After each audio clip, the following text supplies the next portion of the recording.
Halo. JC mounted job, baby.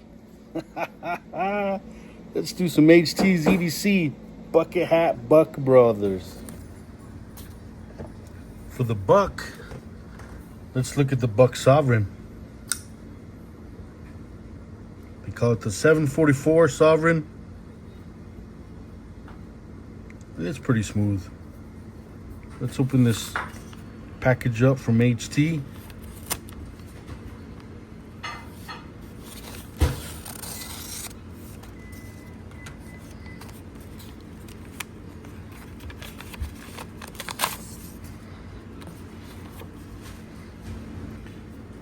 I like them biggins too, HT. Nice, buddy. HT's Buck and Bucket Brothers. I'm into it. We dig it. We dig it.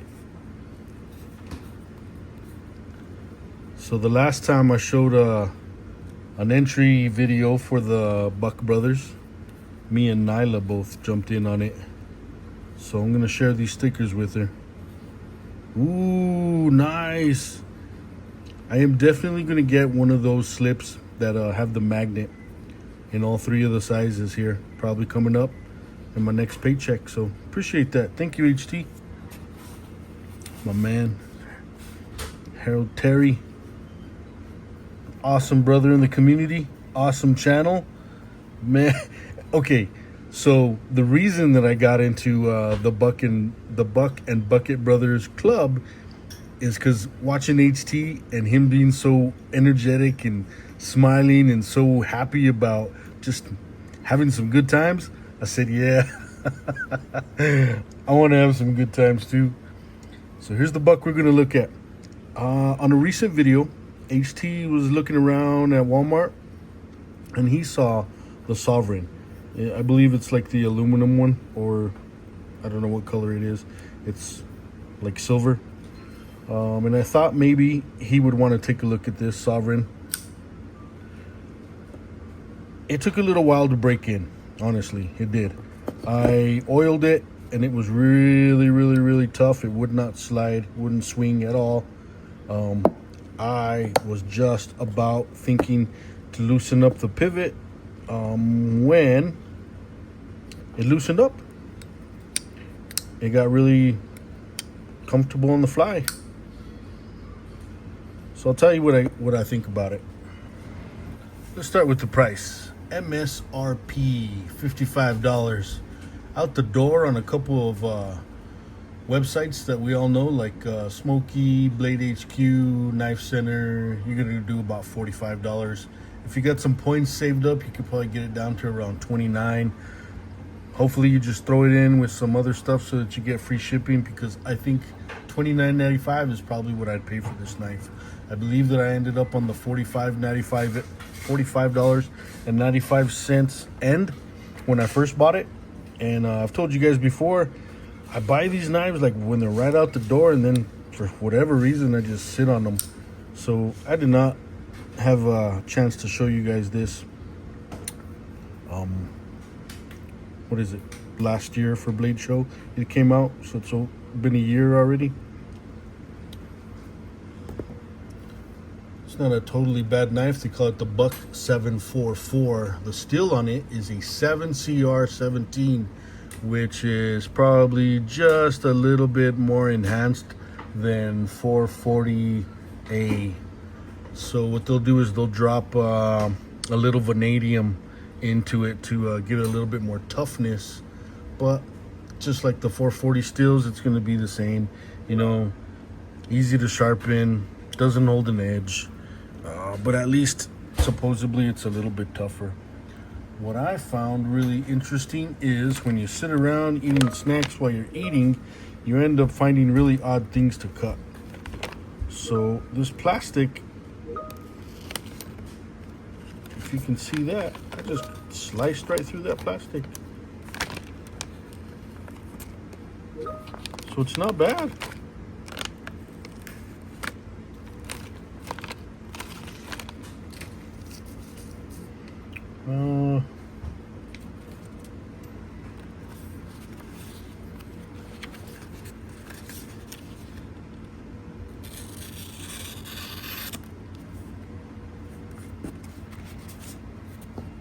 And that's just with a little rub on the ceramic rod. So blade length 3.225 inches. So if we pull out our 112 slim, the blade length's just a little bit longer than it, and it looks like it's just got some little bit more depth to it. So you're going from a lockback on that 112 Slim Hunter, which is a pretty smooth knife itself, you know. Let me see. You got to get it right, and then you can get it right.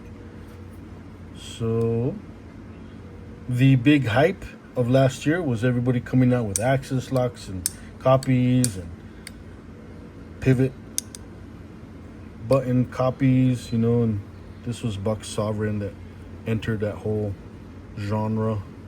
I dig the carbon fiber on the handle. It is a tad bit skeletonized on the inside because there's no liners. The frame is the frame, and then you have, I believe that's just a regular washer system in there.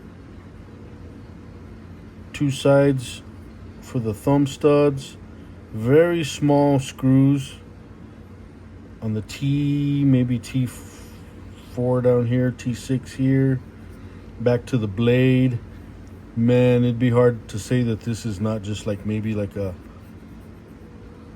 3/4 of a flat grind, you know, because I can't really say that it's a saber or a convex, because it's more of just a flat grind. Little swedge, nice flat, kind of a 90-degree spine there. To me, the button, it just does not feel right for me. The knife feels right. It goes right into my hand, everywhere it needs to be, right under. It gives you nice support, and if you want to choil up, you can as well too. Holding it in all directions is fine. The one position clip, which is a little sad, huh, is nowhere in the way anywhere, creating a hot spot. No matter how I hold it, where I hold it, this clip is not a big deal at all. Fills the hand for a small EDC knife. Manufactured out in China.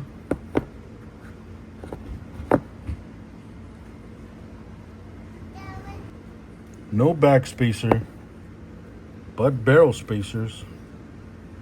Two right there.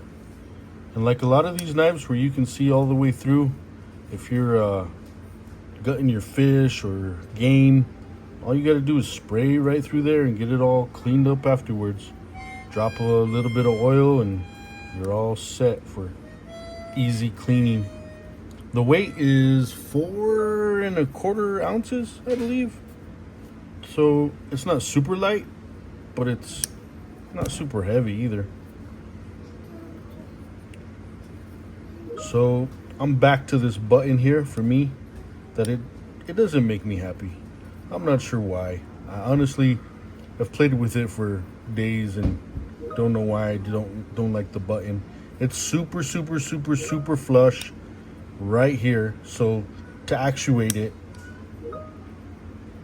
you got to really press down. You got to press down to actuate it. So maybe if it was a little raised like it is in the open position. In the open position, it has just a slight little bit of raise so that you can catch it, actuate it, and close. There is no detent to get it down, but there is a detent to keep it closed. So just a little bit there on the detent to break it out like that. And once you break it in, man, you can fly it out. So would I buy it again? It's $1. And like I said, if you could get it in the $29 range, yeah, for sure. Does it beat this? Not for me. For me, I'd still like to pick this up. Just because it has a button lock doesn't mean that it's more functional than a good old school lock back. So I can flip this out with some practice. And I can easily turn it around and drop it closed with some practice as well too. So it's just about as fun and functional. And this is just modern, competitive. Dig the carbon fiber, but it doesn't beat out an old Slimline. Well, I hope you guys enjoyed this episode of Buck and Bucket Brothers. HT, man, you're the man. Say hi to Mrs. HT for us. And this is Mountain Ajar.